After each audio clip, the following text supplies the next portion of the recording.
Hallihallo, herzlich willkommen zur dritten Episode von dem Springpferd, was Probleme gemacht hat, unter dem Sattel, keine Hilfen akzeptiert hat und Angst vor Sprüngen bekommen hat. Ich zeige euch Schritt für Schritt, wie wir das umtrainiert haben. Freue mich riesig, dass ihr hier seid. Natürlich bitte gleich am Anfang die Bitte: liked das Video, abonniert den Kanal, damit wir wachsen können. Ganz, ganz lieben Dank dafür. Und in eurem Sinne auf jeden Fall die Glocke aktivieren, damit ihr keine Episode verpasst, weil es folgt am Freitag noch eine vierte. Aber nun schauen wir einmal erst ganz kurz, um welches Pferd geht es denn, um alle abzuholen. Einfach mal in die Episode 1 und 2 reingucken. Es geht um dieses Pferd, hier einmal am Sprung, verweigern und macht große Schwierigkeiten, auch am Bein. Ich habe es ein bisschen ausführlicher gezeigt, auch in einem Short. Könnt ihr gerne noch mal reingucken, wenn ihr wollt. Aber jetzt wollen wir einmal einsteigen. Wie ging es nach dem Training, mit dem wir in Episode 2 geendet haben, denn nun weiter? Let's get to it! Also, wir haben, das möchte ich einmal noch mal kurz zeigen, hier. Wir haben mit dem Pferd erstmal angefangen, Bodenarbeit, an den Sattel gewöhnen, das weißt du alles, wer diese Episode geguckt hat, was wir alles für einzelne Schritte gemacht haben. Heute steht im Vordergrund der Reiter und einmal das Pferd weiter zu gymnastizieren, an alle Hilfen zu gewöhnen, so dass er uns rittig genug wird, dass wir anfangen können, mit ihm zu arbeiten. Hier möchte ich aber, und vor allen Dingen am Problem zu arbeiten, hier möchte ich aber noch mal zeigen, alleine nur beim Ranmachen der Doppellonge, wie stark wir im Training und in Ausbildung von Pferden reizbezogen denken müssen. Also, ein Pferd kann total ruhig dastehen, happy, zufrieden, und plötzlich kommt ein Reiz, der verhaltensauslösend ist. Wenn du also oder ihr ein Pferd habt, wo ihr nicht genau sagen könnt, ja, ich weiß nicht, an manchen Tagen ist er so, dann ist er sehr ängstlich, dann ist er, ich kann nicht mit ihm alleine ausreiten, aber alleine in der Halle ist er gut. Dann ist immer wieder die Frage danach, was ist der verhaltensauslösende Reiz, der für dieses unerwünschte Verhalten verantwortlich ist. Hier sieht man, das Pferd ist total ruhig. Wir brechen das ja runter mit EBEC. EBEC, Evidence-Based Equine Communication. Das ist die Methode, die ich an einer Hochschule entwickelt habe und in Kooperation mit weltweiten Universitäten weiterentwickelt habe, die wir hier anwenden und in die du jetzt hier mit meinen Videos die Möglichkeit hast, einzusteigen. Die Basis von EBEC ist also immer wieder dahin zu kommen, dass wir herausfiltern, welcher Reiz verhaltensauslösend ist. Und dann müssen wir die Reize, die auffallen, umkonditionieren und korrigieren. Also hier sieht man nochmal, das Pferd ist jetzt schon so, dass wir darüber nachdenken, okay, weiter gymnastizieren, Doppellonge ist der richtige Weg. Aber hier sieht man nochmal, wie dieses verhaltensauslösende Reizprozedere aussieht. Ich rechne hier schon gar nicht mehr damit, dass irgendetwas ausgelöst wird. Aber hier siehst du, es ist nur einmal die Hand an den Kopf. Und selbst ich erschrecke mich in diesem Moment und gehe ein Stück zurück, weil ich selber total überrascht wurde davon. Im ersten Moment gibt man da keine Konsequenzen. Da muss man sich einen Trainingsplan überlegen. Das machen wir mit EBEC, EBEC Pyramide 1. Das Video kannst du dir gerne mal angucken oder die Playlist dazu, ehrlich gesagt, weil das sind 4 Videos drin, die erklären die Grundlagen von EBEC und die erklären auch in diesen Videos erfährst du auch die Wege, die du einhalten kannst, wenn du ein Verhalten umkonditionieren möchtest oder ein Pferd ausbilden möchtest. Und hier zeige ich einfach nur, dieses verhaltensauslösende Reiz wird präsentiert, das Pferd verhält sich, schreckt zurück und dann muss ich als EBEC-Trainer überlegen, kann mir das im Weg stehen? Das ist ein Springpferd, das soll in den Sport. kann mir das im Weg stehen, das Pferd weiter auszubilden. Es geht darum, dass er hauptsächlich vor Stangen verweigert, an keine Sprünge rangeht, aber auch eben halt überhaupt nicht rittig ist. Kannst du noch mal ins erste Video reingucken, wenn du Lust hast. Also hier noch mal, verhaltensauslösender Reiz präsentiert sich, das Pferd schreckt zurück und dann müssen wir überlegen, was machen wir damit? Wir haben dieses Pferd schon sukzessive an die Longe gewöhnt, an Bewegungen drumherum. Hier in dem Moment keine Konsequenzen geben. Gut, also wir waren beim letzten Video da stehen geblieben, dass wir gesagt haben, wir müssen den gymnastizieren an der Doppellonge und haben angefangen, den auch über Stangen zu führen. Und wir müssen den, der ist tierärztlich untersucht, vollkommen freigegeben. Alles, was man angucken kann, haben wir angeguckt. Und die Tierärzte, Chiropraktiker, Physiotherapeuten haben freigegeben und haben gesagt, okay, ihr könnt anfangen, den zu gymnastizieren. Das macht man besser an der Doppellonge. Für alle Mitglieder, die Mitglied in meinem Kanal sind als Trainingspartner, da habe ich ein sehr cooles, wissenschaftlich fundiertes Video hochgeladen in den Trainingspartnerbereich exklusiv für euch und erkläre, warum die Arbeit an der einzelnen Longe so kontraproduktiv sein kann. Guckt da noch mal rein, falls ihr es noch nicht gesehen habt. Und hier arbeiten wir eben deshalb auf jeden Fall an der Doppellonge. Das Ziel ist jetzt an der Doppellonge, das Pferd dahin zu kriegen, dass er vor den Stangen am Boden keine Angst mehr hat.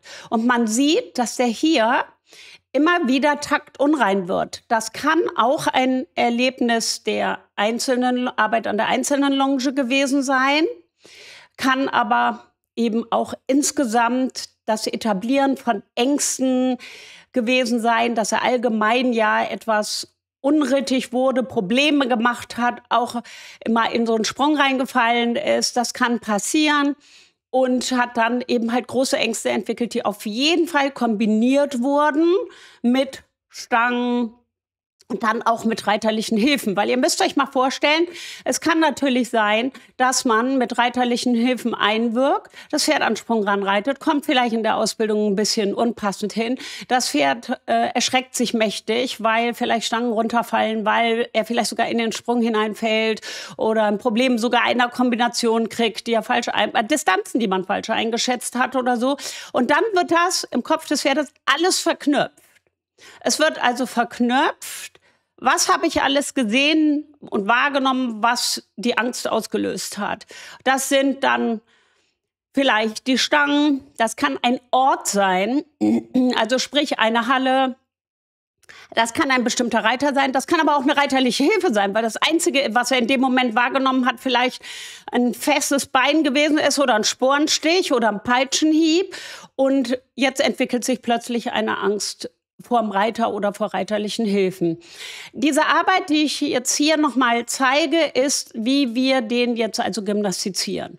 Der kommt immer ein bisschen unrein an die Stangen. Die Angst vor den Stangen haben wir jetzt so einigermaßen genommen. Aber wenn sich das Bild hier verändert, Ständer dazukommen, ein Reiter dazukommt, dann kann das alles wieder anders aussehen. Hier sieht man, dann kommt er mir im vollen Galopp da drüber. Er hört nicht richtig auf meine Hand. Das sind jetzt alles so Ziele, die ich erstmal erreichen muss. Also wenn ich das alles noch nicht habe, dann darf ich auch nicht schon weitermachen und sagen, ja gut, dann setze ich jetzt einen Reiter drauf, dann machen wir es einfach. Sondern ich muss den haben, dass er nicht in einem Punkt haben, an dem man nicht alleine entscheidet, okay, jetzt galoppiere ich einfach mal in diese Stangen rein. Oder jetzt bleibe ich einfach mal stehen. Sondern ich muss ihn dahin kriegen, dass er auf meine Zügelhand achtet. Genau, hier ist wieder so ein Konflikt. Da wollte er nicht rechts abbiegen. Man sieht auch die starke Außenstellung. Das alles musste also erstmal korrigiert werden. Insgesamt habe ich das Pferd 10 Tage an der Hand gehabt. Aber es geht eben darum, keinen Schritt zu schnell zu überspringen, sondern Stück für Stück weiterzumachen, ganz sauber und sorgfältig zu arbeiten, mit der sauberen Anwendung der Lerntheorien.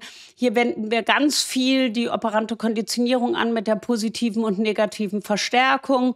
Wir müssen ihn ein bisschen reizen, also immer wieder in eine Situation hineinbringen, in der ihm das Szenario etwas unangenehm ist, aber ihm auch, so wie hier, die beste Möglichkeit geben, eine korrekte Verhaltensantwort zu geben. Hier habe ich ihn also einfach habe ihn durchpariert, habe ihn kurz vorher erst angetrabt und dann noch mal sauber in die Stangen reingetrabt.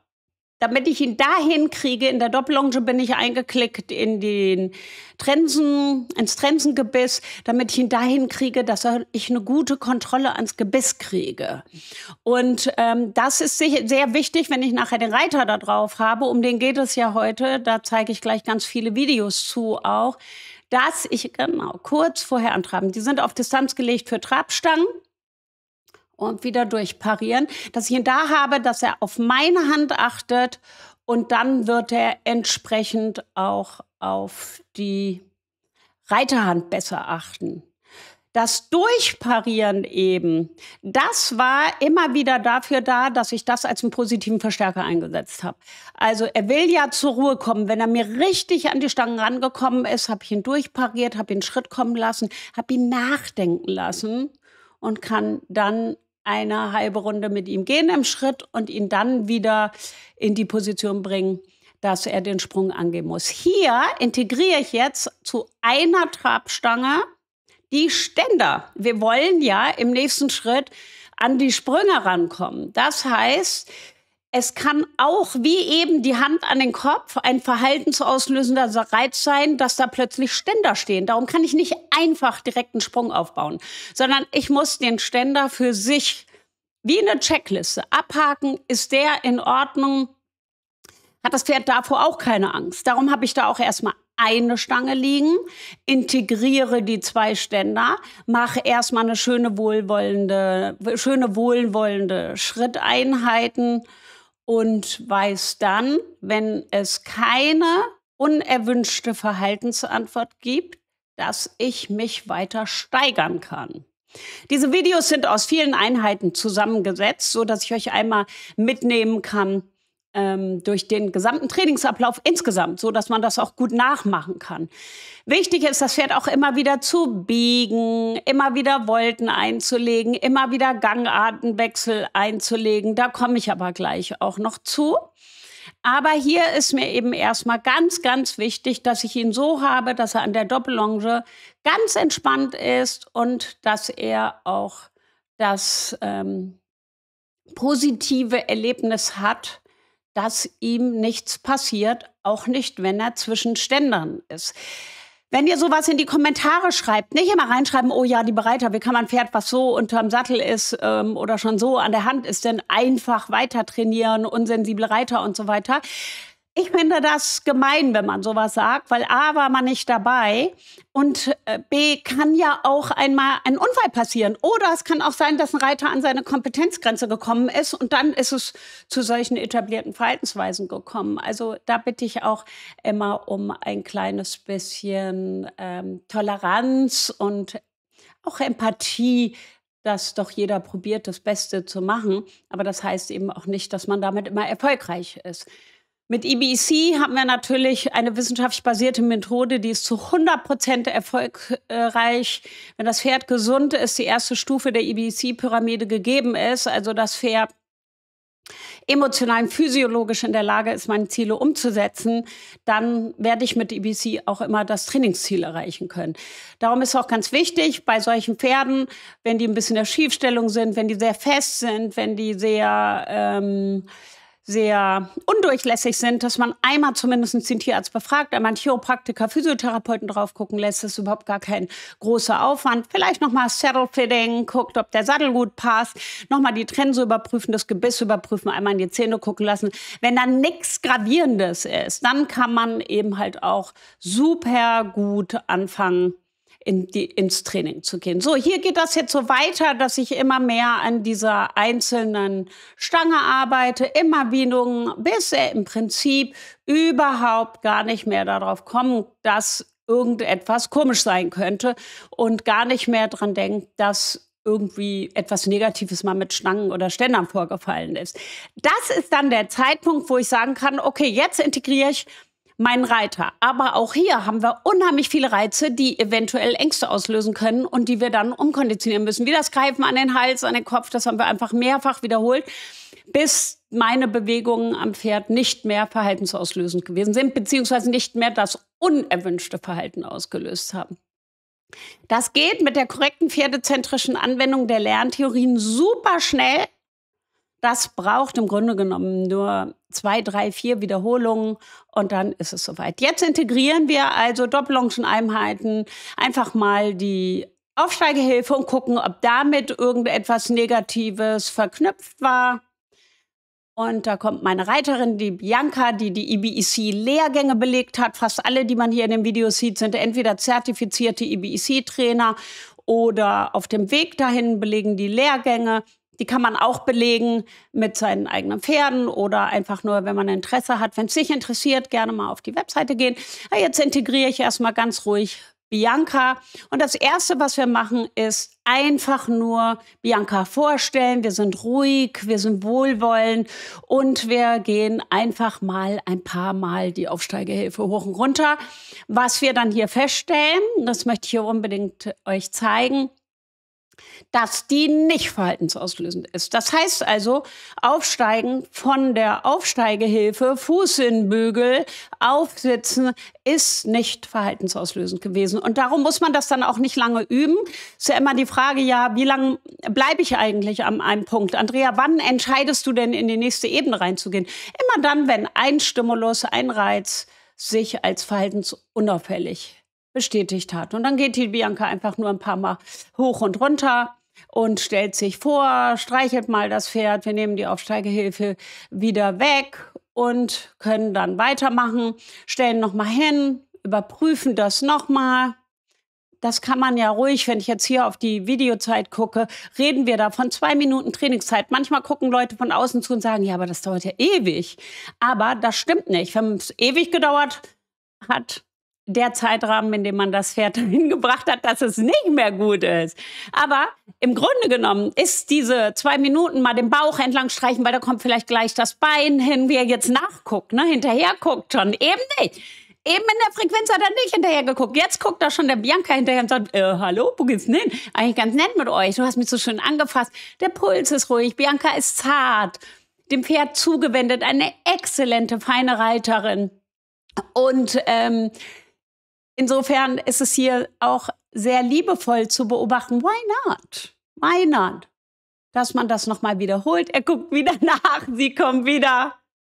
Und jetzt sind die zwei schon auf einem Niveau miteinander angekommen, dass das Pferd sieht, dass Bianca in der Anwendung der Lerntheorien, in der Zartheit über die Gruppe kommt gleich der Schenkel rüber, genauso funktioniert wie ich und wie alle anderen EBEC-Trainer auch. Und er guckt auch noch mal auf die Aufsteigehilfe.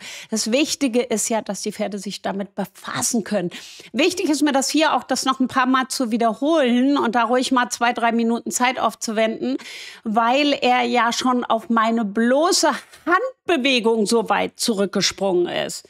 Das darf man ja nicht vergessen. Das ist ja schon ein unangenehmer Reiz gewesen, den er abgespeichert hat. Man sieht das auch immer daran, wenn die Halslinie hochgeht. Ich zeige hier die Videos ungeschnitten, so wie wir die Trainingseinheiten gestaltet haben, dass du da mal einen richtigen Einblick behind the scenes bekommst.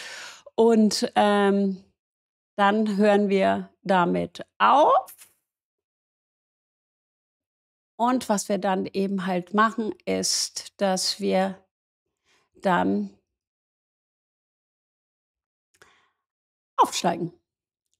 So, das heißt also, wir steigen auf. Es ist nicht anzunehmen, dass irgendetwas Negatives mit dem Reiter per se beim Aufsteigen verknüpft ist, weil wir das nochmal gemacht haben. Hier sieht man, wie ich habe nochmal kurz zurückgespult, die Halslinie schön weit unten ist.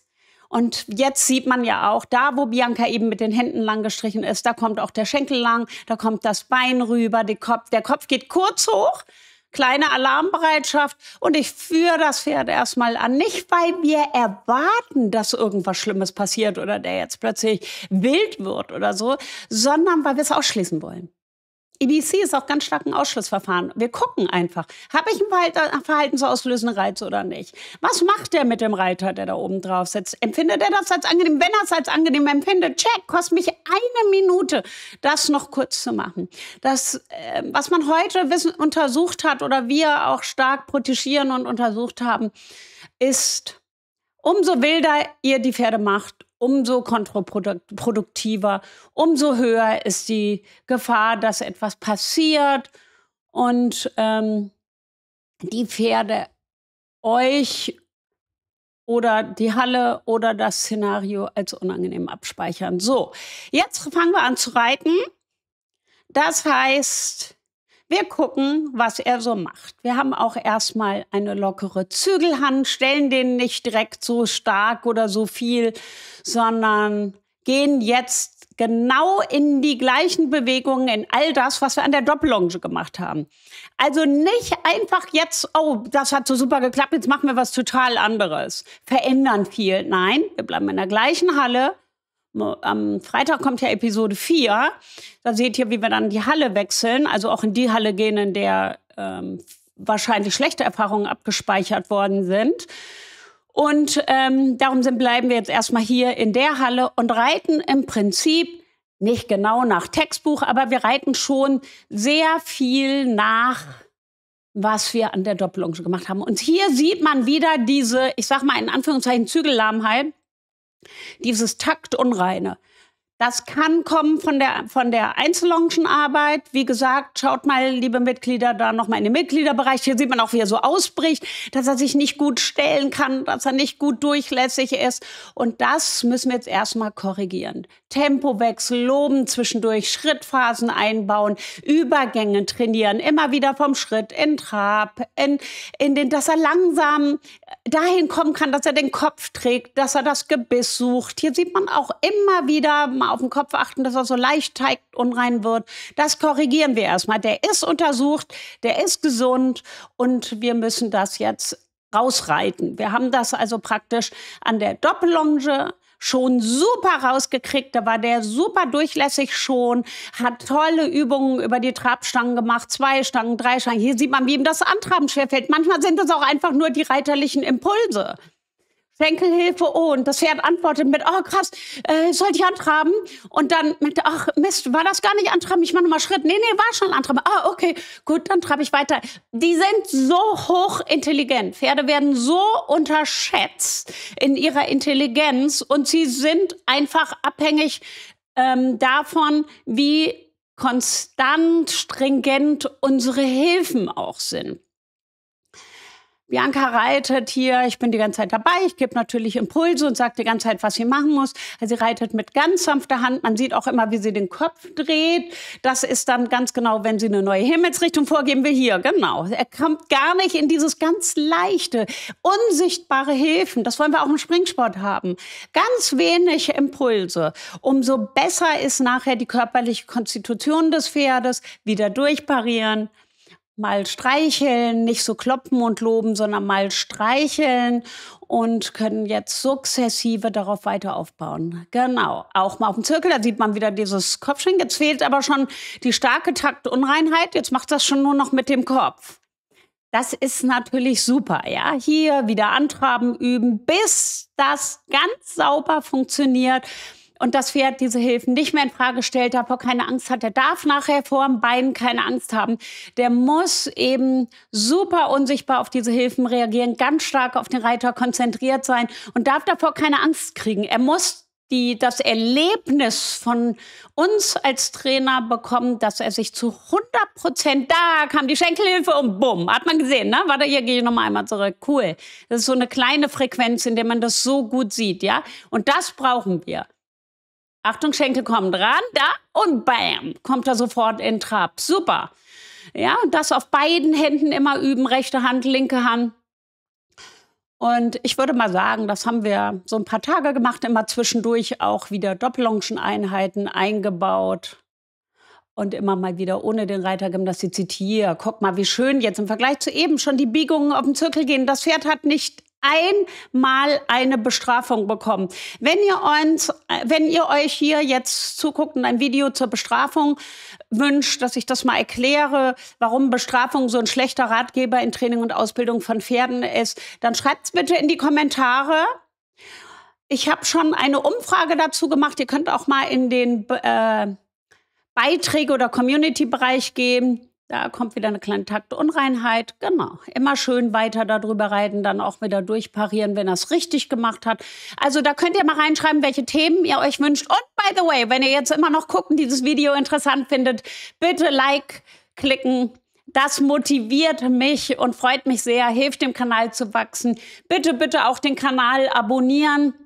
Umso mehr Abonnenten wir haben, umso mehr Pferdemenschen können wir erreichen. Das wäre ganz toll. Und bitte auch die Glocke aktivieren, damit du informiert wirst, wenn wieder neue Videos online kommen.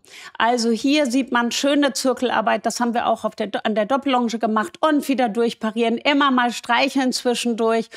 Und jetzt integrieren wir die ersten Stangen. Hier haben wir jetzt ein Cavaletti integriert. Ich habe jetzt nicht hier reingemacht, auch noch Videos wie die erste Trabstange da lag. Dann würde das Video zu lang werden, weil ich will mich auch auf den Reiter konzentrieren und gleich auch, was wir an den Stangen in Richtung Sprung erarbeitet haben. Also wir haben erstmal nur wieder die Trabstangen reingelegt, das Gleiche, was wir an der Doppellonge gemacht haben. Und dann kam erstmal ein kleines Cavaletti. Erstmal klein runtergelegt. Wenn er jetzt Fehler macht, angaloppiert, das ist ganz egal. Wir holen den wieder rein, wir geben dem positive Erfahrungen. Der braucht jetzt von uns das Gefühl, dass er eigentlich immer nur alles richtig machen kann. Und dafür braucht er auch eine Bestätigung. Das können wir machen, indem wir ihn durchparieren. Das können wir machen, indem wir ihn streichen. Guck, jetzt geht er schon entspannter dran. Blabbelt da so ein bisschen drüber. Aber eben erst noch mal ein bisschen strammer, ein bisschen fester in der ganzen Körpersprache. Jetzt latscht das schon fast ein bisschen zu locker da rein. Ist im Moment erstmal egal, weil ich hab den jetzt mehr und mehr an den reiterlichen Hilfen. Und ich brauche ihn jetzt mehr und mehr da, dass er keine Angst vor Stangen Cavalettis hat. Hier auch mal im Schritt drüber gehen, loben. Kann auch sein, dass dieses Video am Anfang war. So, und jetzt, als das Cavaletti, wenn das gut klappt, dann kommt es dahin, dass wir die Ständer integrieren. Das haben wir ja an der Doppellonge schon gemacht. Und jetzt kommen die Ständer dazu. Hier ging das Video jetzt gerade von vorne noch mal los. Hier geht's weiter. Das heißt, wir haben jetzt also die Ständer schon integriert, und zwar an der Doppellonge, und jetzt komme ich mit dem Reiter. So, hier sieht man das, ich spule hier immer ein bisschen vor, dann kannst du das trotzdem in diesem Speed ein bisschen sehen, musst aber nicht ganz so lange warten. Und wir haben jetzt hier vor, wenn das gut geht, ich kann mich immer dann steigern, wenn etwas gut geht, wenn etwas abgeschlossen ist. Wir haben jetzt vor, hier einen Sprung reinzubauen. Und sicher wünschst du dir, ja, Andrea, aber sag mir auch mal, was mache ich denn, wenn er es dann nicht macht und wenn er dann verweigert? Und da komme ich gleich zu. Weil das passiert natürlich, weil wir uns dann gesteigert haben. Hier nehme ich auch einfach mal die Stange weg und verändere das Szenario. Veränderung ist wichtig. Ja? Ein Parcours später, der wird auch mal umgebaut. Da geht auch mal einfach eine Stange zur Seite, dann einfach mal zwischen den Ständern durchreiten, ohne dass da irgendeine Stange ist. Ich springe jetzt hier vor, damit du das sehen kannst. Und dann holen wir noch eine weitere Stange, auch verändernde Farben integrieren. Es kann auch sein, dass Pferde mit einer Musterung einer Stange etwas verknüpfen, dass Pferde etwas verknüpfen mit einer besonderen Art einer Stange. Und darum muss man auch mal zwischendurch verschiedene Stangen ausprobieren. Wenn sich das hier anfühlt, als ob das viel zu aufwendig und viel zu lang ist. Nein, ist es nicht, weil diese Einheiten, ob ich jetzt hier noch in der Halle umherreite oder ob ich sukzessive Dinge verändere und integriere, ist vielleicht mehr Denkaufgabe. Aber in der Zeitfrequenz, das konnten wir nachweisen an unseren wissenschaftlichen Studien, ist das hier, so vorzugehen, viel, viel schneller. Ich habe ja IBEC entwickelt, sehr viel mit den Pferden aus der Lewitz von Paul Schockemöhle. Ich hatte über 4000 Pferde teilweise zur Verfügung, um meine Studien anzufertigen und das zu untersuchen und unter anderem IBEC, also einen wissenschaftlich untersuchten methodischen Weg zu entwickeln. Und da haben wir mal einen guten Sprung schon und freuen uns. Und wieder das ist manchmal noch ein bisschen holprig, das macht nichts. Das ist ganz egal. Mir geht es darum, dass er springt. Auch mal wieder auf den Zirkel gehen, dass er nicht genau versteht, also nicht in so ein zu viel Eigendenken kommt, dass er nicht ganz versteht, wann er an den Sprung ran muss, weil er muss auf die Zügelhilfen des Reiters achten. Und hier, wenn ich das jetzt richtig sehe, verweigert er das. Das Video ist für mich ein bisschen weit weg. Ich muss mal kurz die Brille aufsetzen. Ah nee, Entschuldigung, hat er gar nicht. Aber es kommt natürlich noch zu Schwierigkeiten, die will ich dir ja auch zeigen. Super. Also eine Stange mit 2 Ständern geht. Erstaunlich gut. Und wir sind jetzt mostly excited.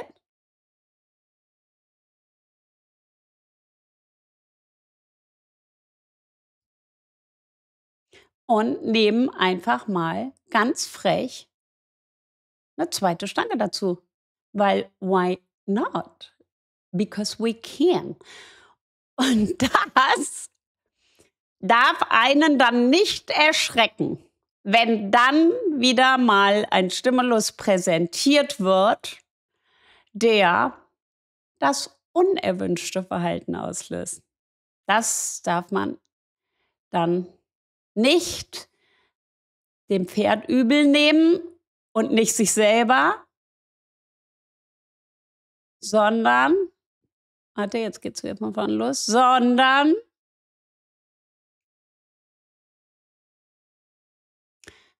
das muss man dann eben wegtrainieren. Hier sehen wir also nochmal, ich gehe nochmal zurück, wie schön er das jetzt mit einer Stange gemacht hat. Guck mal, die Ohren nach vorne, bringt doch schön ab, der Schweif locker getragen. Okay. So, also sind wir im Modus, dass wir sagen, dann machen wir mal 2 Stangen. Ups. Und das Pferd sagt, how about no? Ja, und nicht dann verzweifeln. Wir haben uns ja jetzt gesteigert. Wir haben jetzt eine zweite Stange präsentiert und wir müssen es auch. Weil ihr dürft natürlich nicht zu lang in dem Bereich bleiben, wo es super geht, ja? Sondern ihr müsst euch steigern. Nicht so lange warten und auf einer Sache rumtrainieren. Wir sind hier relativ sicher, oh, das wird jetzt voll cool. Yes. Und er so, nein. Und wir sehen sofort Abwehrverhalten, Schweif schlagen. Jetzt kriegt er Angst, will sich das angucken. Viele gehen dann hin, gehen an den Sprung ran, streicheln das Pferd und sagen brav oder irgendwas. Das kann man sich sparen. Weil wenn das Pferd das mag mit dem Streicheln und so weiter, dann gebe ich ja dem Pferd im Grunde genommen in dem Moment einen positiven Verstärker und sage, hast du fein gemacht. Kann sein, dass er es so wahrnimmt. Das möchte ich ja nicht. Also, was machen wir? Wir sehen ja, und das ist jetzt echt so cooler Inhalt, dass er, ich zeige dir jetzt mal wo, schon ja hier angefangen. Hier denkt er noch, auch ja, vielleicht reiben wir. Und hier fängt er an und geht seitwärts und bricht aus. Okay, das ist ja noch weit entfernt vom Sprung. Und ihr sagt schon, oh, no. Wenn ihr denkt, dass wir jetzt über diese 2 Stangen springen. Nein, da hatte ich mal ein Problem. Damals ist das mal sehr schwierig gewesen. Also Bianca, Andrea, warte mal, machen wir lieber nicht. Ist besser für uns alle. Das sagt das Pferd. Dafür darf ich den ja jetzt nicht bestrafen. Das wäre ja ganz schlimm. Wenn ich ihn jetzt bestrafe, dann wird es ja noch schlimmer. Er fängt hier schon an. Okay, was machen wir jetzt? Wir dürfen jetzt nicht da anhalten und da an den Sprung und streicheln und reden und all sowas. Sondern, was machen wir denn da? Ich rufe jetzt schon immer, Bianca, nein, reit weiter. Okay, also nicht, dass Bianca das falsch gemacht hätte. Nur, wir müssen jetzt dahin kommen, dass wir eine Lösung erarbeiten. So, und das heißt, reit weiter, aber reit einfach nicht über den Sprung. Ich gehe hier nochmal zurück, weil das finde ich so cool, weil es funktioniert natürlich. Achtung. So. Reit weiter. Ihr seht auch hier, wie Bianca den Kopf nach rechts dreht. Damit signalisiert sie schon, ohne zu viel Impuls zu geben, wir gehen nach rechts. Also hier hat sie den Kopf noch gerade, wird sie noch gerade auf dem Sprung und dann sagt sie, nein, wir biegen rechts ab. Okay, gut. Und das Pferd so, ach so, krass. Ich dachte, wir müssen springen. Entschuldigung, hier wollte ich gar nicht verweigern. Hier, genau. Einfach vorbei. Warte, ich gehe noch mal einmal zurück.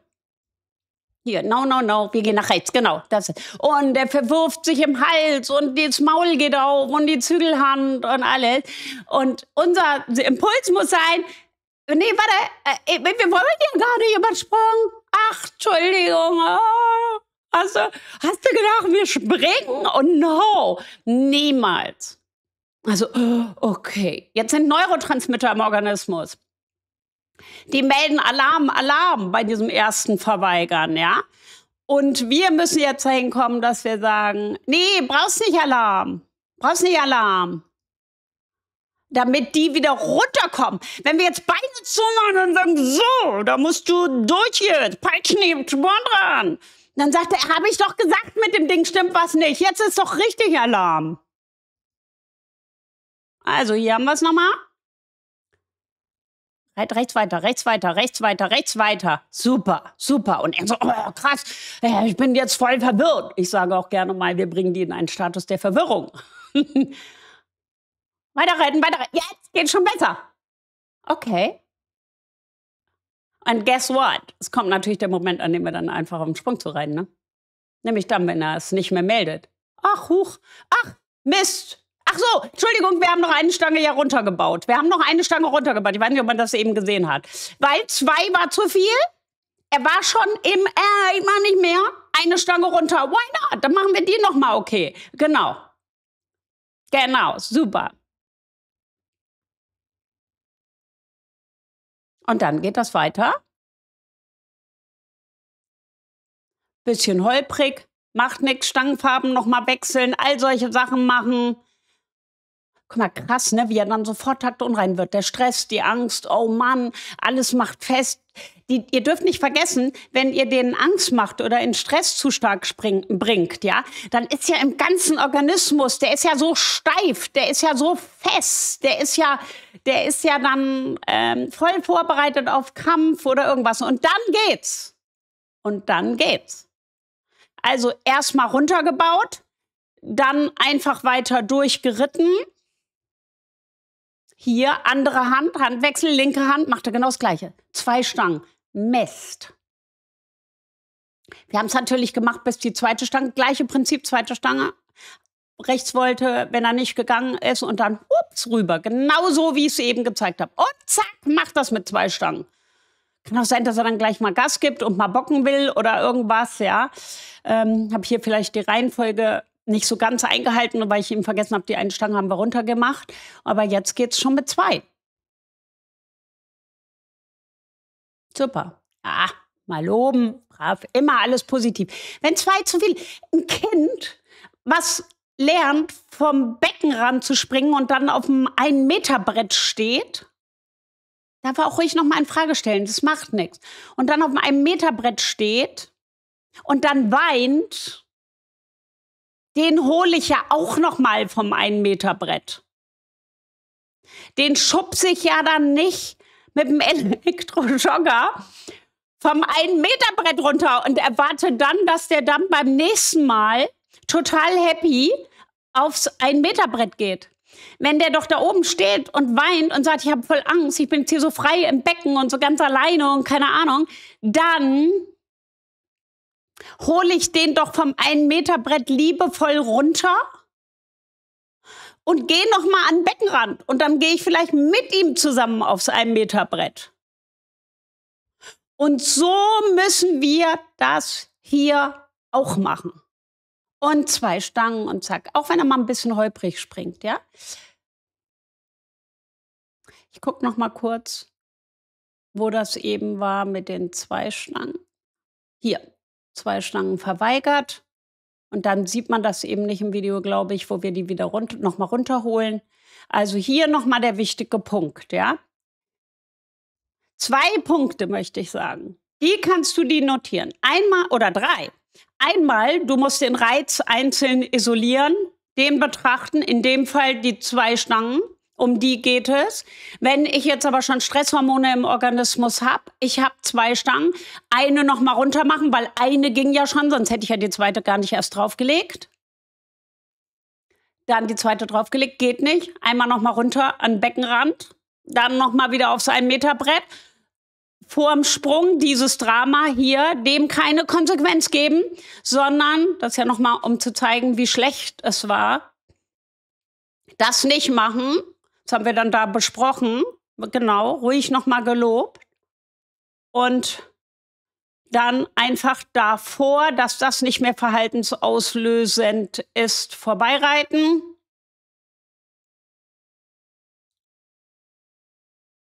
Und hier auch immer schön auf den Zirkel. Und hier haben wir die eine Stange runtergeholt schon. Genau, 2 waren zu viel. Hier haben wir die eine Stange runtergeholt. Der ist aber trotzdem nicht happy.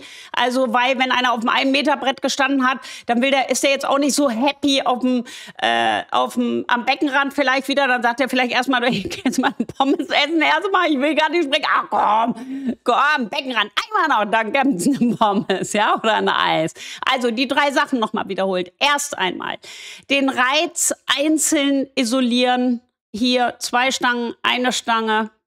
Dann diesen einen Reiz rausarbeiten.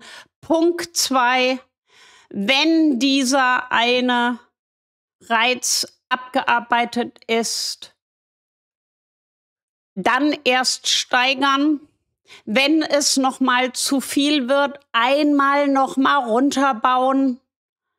Hier ist es noch mal schwierig mit 2 Stangen von der linken Hand. Also einmal noch mal runterbauen. Hier das gleiche Prinzip.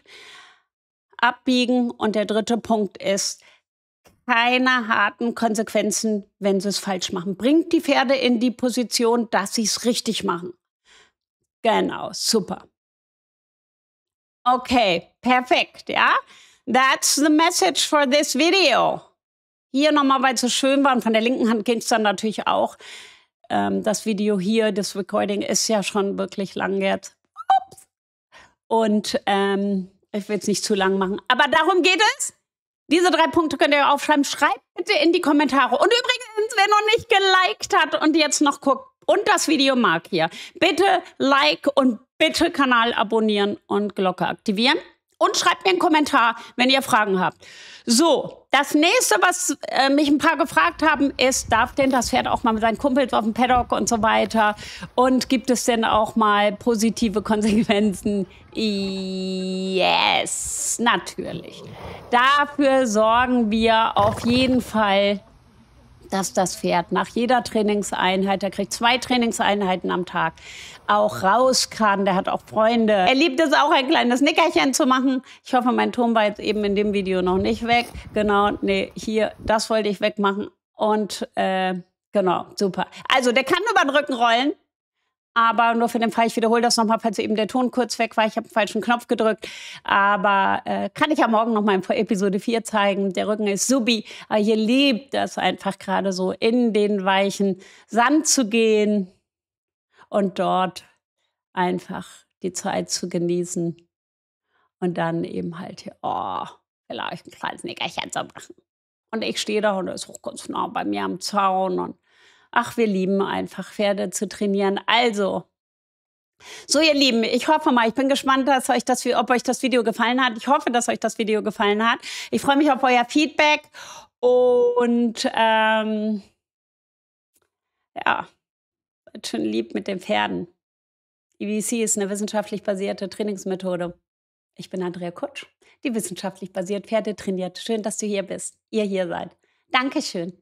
Tschüss. Bis Freitag zur Episode 4.